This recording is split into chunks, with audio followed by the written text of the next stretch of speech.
Halo, balik lagi dengan gue di Tegar Irsyad. Kali ini kita akan bahas series yang gak ada habisnya buat dibahas ya. Dimana kemarin udah gue bikin video untuk penjelasan endingnya, dan sekarang ada lagi nih 10 detail yang mungkin aja teman-teman lewatin ya di series Squid Game kedua kali ini. Penasaran kira-kira apa aja detail-detail yang terlewat di Squid Game 2 kali ini? Untuk itu langsung aja kita bahas di video kali ini. Let's go. Oke, detail kecil yang mungkin aja terlewat ini sebenarnya super menarik banget buat diomongin, karena banyak detail-detail yang ternyata setelah kita perhatiin baik-baik itu kayak wah iya juga gitu ya. Dan yang pertama,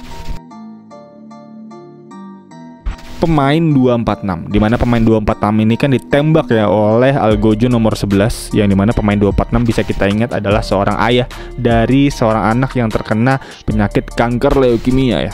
Dan di situ bisa kita lihat juga ditembak oleh Algojo nomor 11, dimana ditembak sepertinya bukan di dada ya, karena bisa kita lihat juga scene-nya memperlihatkan bahwa ketika ditembak selongsong laras panjang itu agak turun ke bawah, dan mungkin prediksi gue kayaknya kena kaki atau paha gitu mungkin.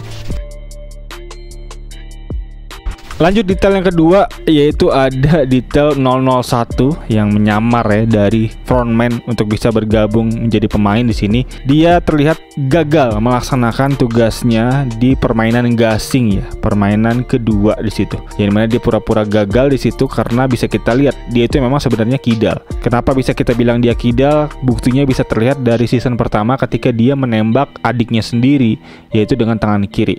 Dan ketika dia memainkan game gasing itu dia menggunakan tangan kanan. 3 kali percobaan, 3-tiganya gagal, dan artinya itu memang disengaja ya untuk kegagalan di 3 permainan di awal itu. Jadi emang itu disengaja. Disengaja untuk apa? Prediksi gua, dugaan gua memang sengaja agar penyamarannya itu tetap bisa terjaga, karena kan sepertinya Gi-hun udah mulai curiga ya ketika melihat si 001 ini kok bisa memanggil nama panggilan yang cukup akrab gitu dengan dia, dan tiba-tiba dia bisa berantem dan jago gitu ya ketika dia berantem dengan Thanos di scene sebelumnya.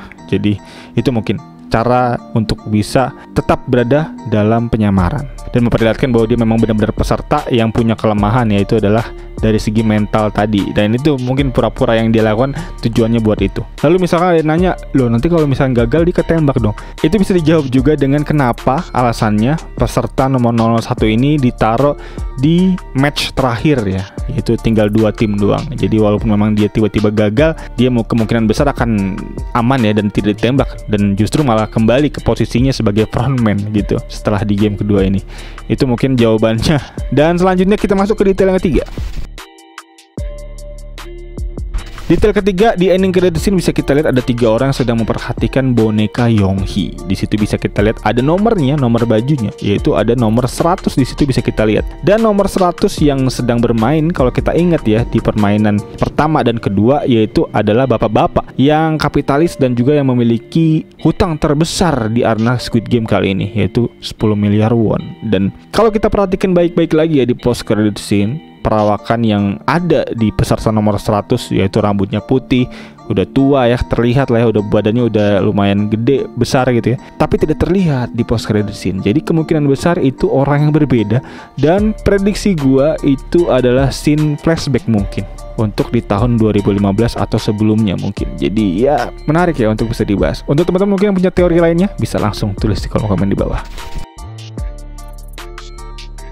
Detail keempat, dimana detail keempat di sini yaitu Gi-hun memimpikan frontman ya, bisa kita lihat ya, ada scene dimana Gi-hun memimpikan frontman yang ngetok-ngetok pintu unit apartemennya. Tapi bisa kita ingat Gi-hun itu tidak pernah sebenarnya melihat frontman secara langsung, dan harusnya nggak punya gambaran untuk frontman itu seperti apa gitu ya. Karena bisa kita ingat untuk di season 1 Gi-hun yang ketika terakhir dilepas oleh frontman juga posisinya sedang diikat matanya, jadi benar-benar nggak ada scene yang memperlihatkan bahwa Gi-hun ini pernah lihat frontman. Itu mungkin jadi detail kesalahan mungkin dari sang sutradara yang miss ya untuk penceritaan dari season kedua ini.